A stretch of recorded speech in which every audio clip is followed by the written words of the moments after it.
Eu sou Mário Persona e essas são as respostas que eu dei aos que me perguntaram sobre a Bíblia. Sua dúvida é por que um cristão sofre? Não teria que parar tudo depois que ele se converte a Cristo? Eu um dia passei em frente a uma dessas igrejas neopentecostais e debaixo do nome da organização havia uma frase que dizia assim: não sofra mais. A intenção clara era de atrair incautos a se fazerem membros daquela religião para encontrarem nela o alívio para o sofrimento, uma grande mentira que deviam estar pregando ali naquele púlpito.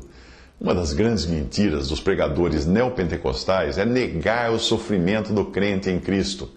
Muitos deles ensinam que se um crente está sofrendo é por não ter fé ou por estar andando em desobediência a Deus, eles se esquecem de que Cristo sofreu muito e nunca houve ninguém mais santo e obediente do que ele.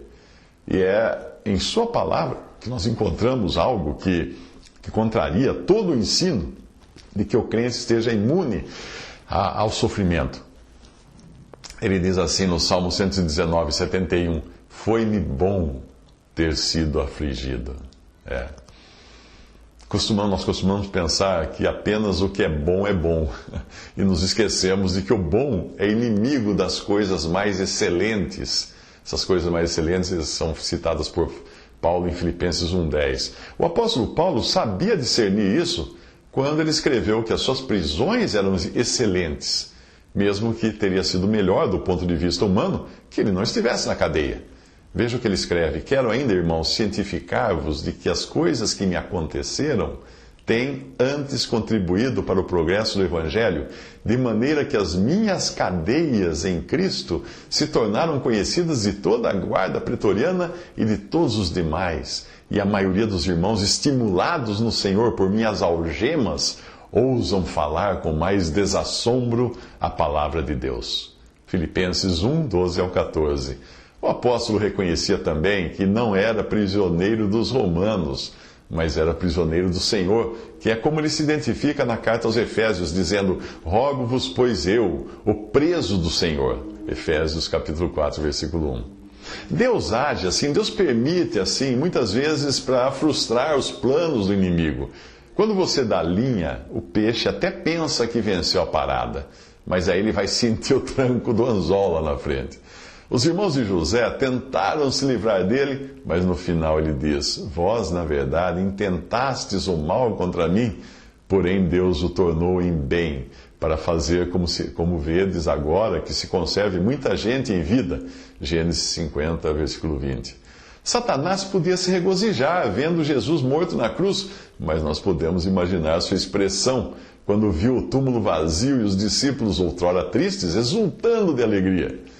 Se nós vivemos para a glória de Deus, que importa os meios que Deus poderá querer usar para atingir os seus objetivos? No passado, os judeus passaram um cortado por causa da sua desobediência, e Deus usou até mesmo reis pagãos como chicote para afligir o lombo do seu povo rebelde. Em Jeremias, nós vemos uma das terríveis maldições que Deus traria sobre o povo. Ele diz assim: eis que eu enviarei e tomarei a todas as famílias do norte, diz o Senhor, como também a Nabucodonosor, rei de Babilônia, meu servo, e os trarei sobre esta terra e sobre os seus moradores e sobre todas essas nações em redor, e os destruirei totalmente, e farei que sejam objeto de espanto, de assobio, de perpétuas desolações. Jeremias 25, 9. Você reparou que Deus chama Nabucodonosor de meu servo? Isso já aconteceu. Agora, pense em dois judeus caminhando rumo ao exílio na Babilônia. Um praguejando contra o rei de Babilônia, sem entender como é que Deus teria permitido aquilo. E o outro caminhando na fé, tranquilo, e comentando: não se preocupe, meu irmão. Sabe esse rei aí, esse rei de Babilônia? Ele está na folha de pagamento do nosso Deus. Por isso Deus o chama de meu servo. Quanto a nós, os sofrimentos fazem parte do contrato da nossa vida nesse planeta hostil que expulsou o Senhor da glória. Se o Senhor sofreu, por que achar que nós sairíamos daqui sem nenhum arranhão? Considerando que todos os apóstolos, exceto João, que morreu em idade avançada, porém na prisão, todos sofreram mortes horríveis, o que vier para nós é lucro. Bom seria podermos dizer como Paulo, que em nada serei envergonhado, antes com toda ousadia, como sempre, também agora, será Cristo engrandecido no meu corpo, quer pela vida, quer pela morte. Filipenses 1:20.